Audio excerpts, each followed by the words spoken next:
Ρε παιδιά, αλήθεια τώρα, όχι. Πώς νιώθω με το ατύχημα? Ρε φίλε, πώς να νιώθω ρε φίλε, πώς να νιώθω.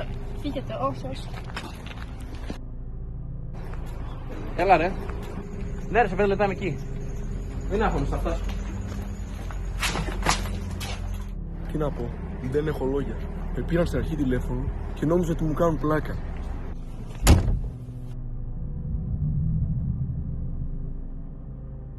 Πόση ώρα λες να κάνουμε? Α, πετατάκι. Άστρο, δεν βάζω ζώνη. Τι να πω, ήταν όλα τα παιδιά μαθητές μου. Είμαι συγκλονισμένη.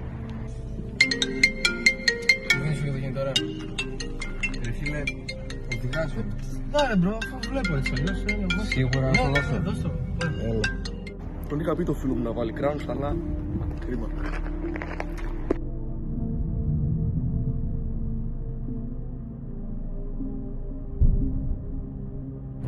Τι στο...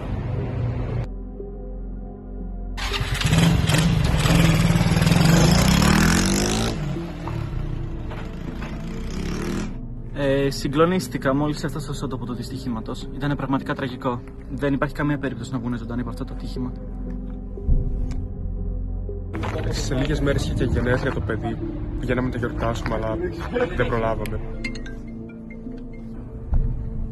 Εσύ το κάνεις αυτό? Όχι φίλε, δεν έκανα κάτι. Να. Κρίμα, δεν προλάβουμε ούτε αντίο να πούμε. Πραγματικά κρίμα.